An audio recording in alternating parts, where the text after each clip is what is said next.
Thanks for joining me in our study of the scriptures and in our analysis of counter-missionary teaching, this by counter-missionary Rabbi Tovia Singer. We did a whole video about Isaiah 9:5 and Hebrew 9:6 in English and what it's teaching there and the tense of the verbs and whether Christian translations are accurate or honest or not. But I came across another video of Rabbi Singer where he brings this up and makes some very strong claims. So I want to address this and then look into some fascinating things that he says that actually deeply undermine his position. So he's talking about the text in Isaiah chapter 9, verse 5 in Hebrew, which says, Ki yeled yulad lanu ben nitan lanu. So a child has been born to us, a son has been given to us. And he's saying, look, Christian translations don't put that in the past tense. They put it in the future because they want you to think it's about Jesus. It was really about a birth at that time. So listen to what he has to say. This is called theological acrobatics, meaning the church had to change this passage violently in order to get the result that it wanted. Yeah. And not only did they have to change it violently, according to Rabbi Singer, it was done quite intentionally to trick you, obviously because you can't read Hebrew if you're reading the English, so it's done to trick you like a Las Vegas magic show, here in his own words. You're going, what's going on here? Well, the answer is, it's like going to Las Vegas and watching a magic show. And you're wondering, how did they cut that? How do they saw that lady in half, divide it two parts, and the feet are still jumping here, and she's there, and then they put it together, and then she jumps out? Well, that's what this is. Okay, this is a magic show you'd see at the Venetian on the Vegas Strip. All right, so in his mind, this is something done very intentionally with evil intent. In other words, the Christian translators are intentionally deceiving the readers. They know the Hebrew says this, but they're telling you it says the opposite so they can turn this into a messianic prophecy. We'll let him expand on it one more time. All right, let's go. The way this was done, okay, so this is how, like I'm showing how they saw the lady in half, is that all the verbs in this passage have been changed from what's called the perfect tense into the future tense. That's how this was done, which means that if we're going to go through the Hebrew in a moment, and I'm going to teach you, if you're a Christian, a lot is at stake. I'm going to show you how you can check it out yourself, because it's very important to me that you don't take my word for it. That's how Jews are. We don't want you to take a word for it. We want you to look it up yourself. But you say, Rabbi, how am I going to look it up? Well, what he says there is accurate. No, not in terms of the intent of the Christians. That's easily explained, the Christian translations. We'll get to in a moment. But yes, the Hebrew, if you just translate it straight, is in the past. Ki yeled yulad lanu ben nitan lanu. So, for example, let's put it up with the New Jewish Publication Society translation side by side. For a child has been born to us, so past tense, a son has been given us, and authority has settled on his shoulders. He has been named, and now we'll come back to that. They translate it one way, the mighty God is plain in grace, the eternal Father, peaceable ruler. That's an unusual translation, suggested that's not known in the history of Jewish interpretation. Rabbi Singer has another take. We'll come back to that in a moment. But yes, anyone that knows Hebrew decently knows that those verbs there are, you would say, in the past tense if we're using English grammatical terms. So why do most Christian translations say a child is born or a child will be born? I'll explain that in a minute. But one more quote from Tovia so that you can see from Rabbi Singer how strongly he feels about this point. The first crime that was, I'm using strong words, but it is a crime to change the word of God. And incidentally, every Christian would agree that if what I'm saying is true, then this is a crime. He even says this, if he's right about the Hebrew verbs, you should repent as a Christian and serve God. If he's wrong, never listen to his show again.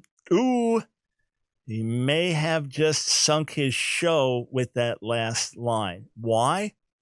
Because translators understood this as what is called the prophetic perfect, meaning that the prophet sees a future event as if it's already past.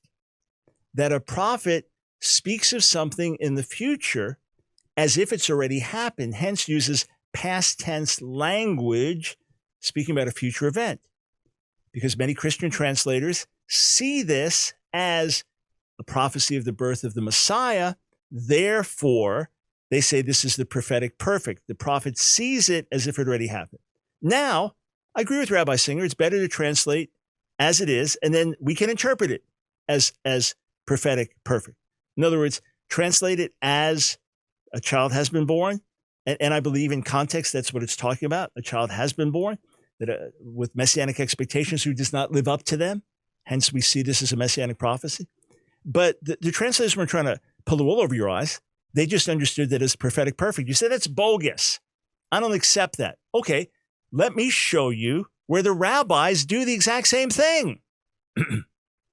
How's that? How's that? So we go over to Numbers chapter 24.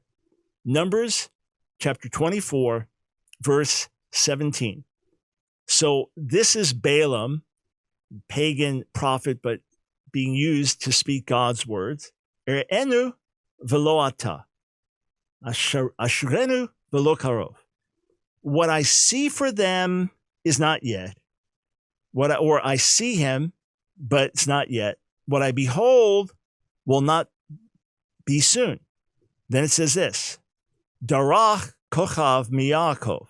A star rises. No, not rises. Not rises. Rose. Ask TOVIA Singer. Ask Rabbi Singer. What is the tense of that verb there? Exact same as what we saw in Isaiah 9:5 in terms of perfect tense. A star rose. Translated it. Why isn't this translated accurately? Because it's prophetic perfect. Because it's speaking about something in the future as if it already happened. I see that this star I see this has happened. It's still future, right? So not rises, but rose. This is a Jewish translation I'm pointing to, right? Darach kochav mi'akov, a star rises from Jacob. No, rose. A scepter comes forth from Israel. No, v'kam shevet m'Yisrael. No, not comes, has come. And it smashes. Machatz, past tense. It smashed the brow of Moab, the foundation of all children of Seth. All right, so let's take a look at some Jewish traditions and see how they understand this passage. Let's look first at the Targum. All right, so let's look at Targum Jonathan, and beginning with the words chazite v'lo cha'an, sechite v'lo yitoi kariv. So I have seen him, but he's not here now. I have looked at him, but he is not near. And then it says this, Chad Yukum Malcha Miyakov. When the king arises from Jacob, future.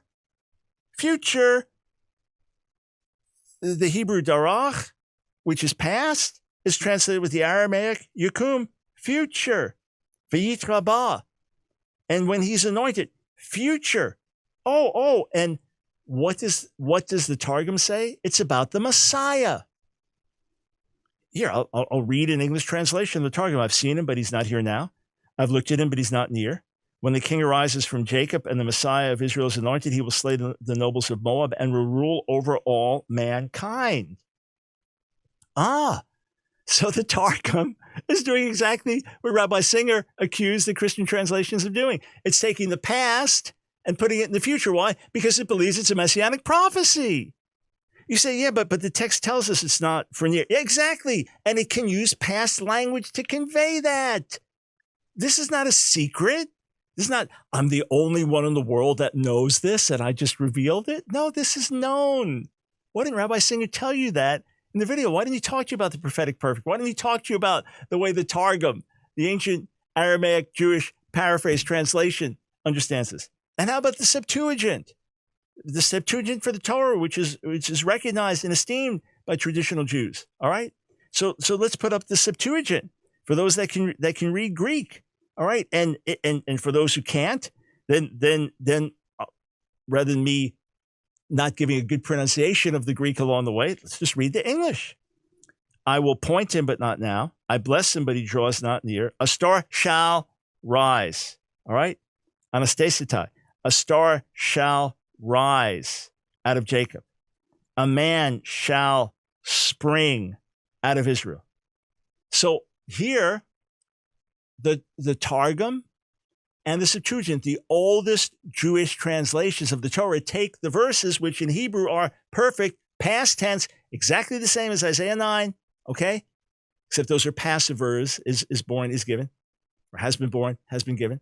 But it's the exact same, quote, tense, if you like, past, perfect. Exact same thing here. And how do they translate it? They translate it in the future. And here, let's look at some rabbinic interpretation. We'll look at Ramban. And what does he say? We'll put it up for those that want to look at the Hebrew first, all right? And he's commenting on Darach Kochav Miyakov. So the star has stepped forth from Jacob, all right? And he says, Bavor ki HaMashiach yikabetz nidchei Yisrael miksei haaretz. And he goes on. He's saying this is about the Messiah. So I'll read an English translation from a Jewish website.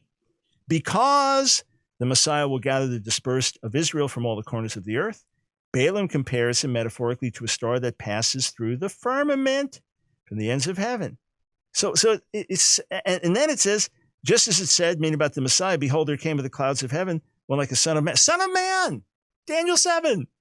It's saying that Numbers 24 is referring to the same one that's going to come in the future in the clouds of heaven, like the son of man. Sound familiar? But the Hebrew is past tense. This is not some new revelation. And it's Christian translators who knew this, thought the same thing's happening here in Isaiah, the 9th chapter. How about Rashbam? Speaking about the words, all the sons of Seth, all the sons of Shet, the Fihap Shat, according to the plain meaning, Zeh Melech HaMashiach. This is talking about King Messiah. Here's an English translation from a Jewish website. According to the plain meaning, a reference to the Messiah, that is the words, Darach Kochav Miyakov. A scepter, step forth, a star, step forth from Jacob. Wow. So this whole thing that if he's wrong, don't listen to his show again. Well, did he tell you that this phenomenon occurs elsewhere? Did he tell you that this prophetic perfect is something that is known even in rabbinic literature, even in Jewish translations? Why not? Because it was undermining the whole point he's trying to make. Now, one last thing that's fascinating. The Targum, trying to get away from the names of the child, including mighty God, or it's not like Eliyahu, my God is Yahweh, my God is the Lord. It's not anything like that. It says that the child will have these names, including Sar Shalom, Prince of Peace.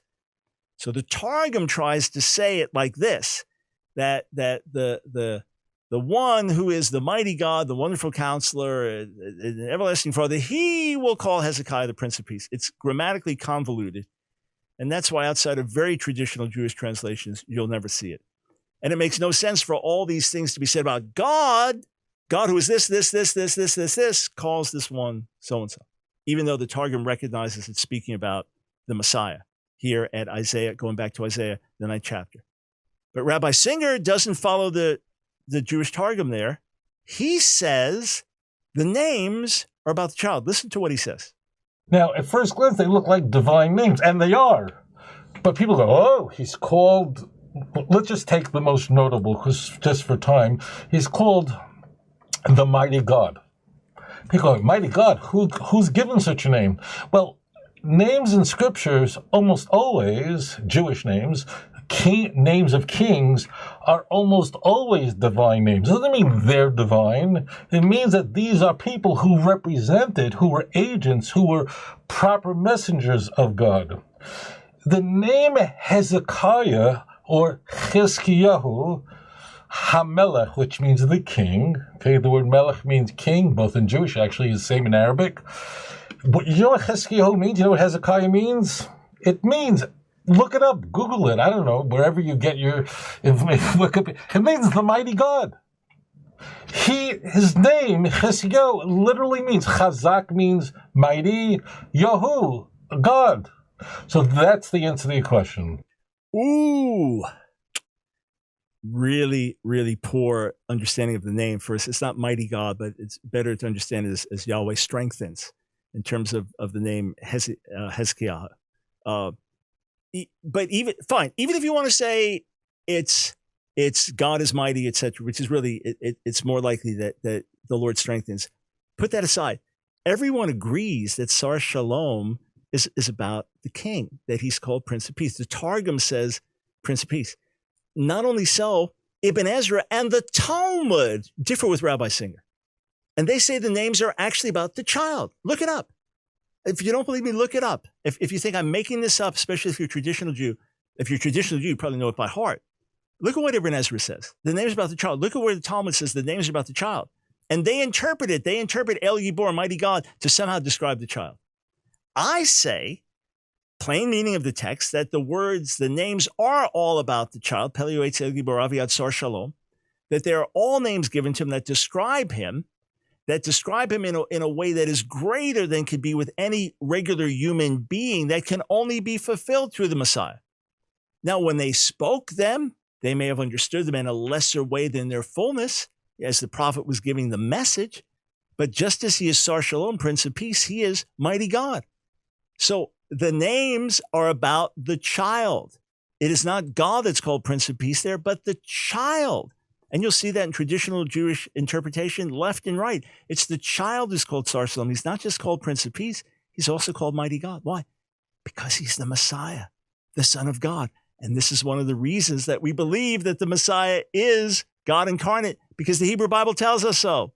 You know, when I came to faith in Jesus, Yeshua, I was just 16 years old. I knew very little Hebrew, very little of the Bible. Immediately, my dad asked me to talk to the local rabbi, who was a brilliant man. He introduced me to other rabbis. Before you know it, I'm talking to ultra-Orthodox rabbis that have been studying Hebrew all their lives, and I barely even know the alphabet. And they threw so many questions at me. I was determined, I just need to know the truth. As a Jew, I want to be obedient to God and honor God. If I'm wrong about this faith in Jesus thing, then I'll abandon it. And if I'm right, I don't care if the Jewish community rejects me. I have to be obedient to God as a Jew, as a son. But the more I studied, the more I dug, even got a PhD in Near Eastern languages and literatures at New York University, and spent hundreds, probably thousands of hours interacting with counter-missionaries and rabbis and other religious Jews and Jews who didn't believe. The more I studied, the clearer it was Jesus, Yeshua, is the Messiah of Israel and the Savior of the world. And what I wanted to do was be in a position to help you in your questions, your studies, your wondering. So we put together 5 volumes. I worked on these for years. 5 volumes, each of them tackling different areas. Volume 1 of Answering Jewish Objections to Jesus deals with general and historical objections. Volume 2, theological objections. Volume 3, Messianic prophecy objections. Volume 4, objections based on the New Testament. Volume 5, objections based on rabbinic tradition. You'll find comprehensive answers to so many questions that have come your way. And the more you study, the more you'll see Jesus, Yeshua, is the Messiah of Israel.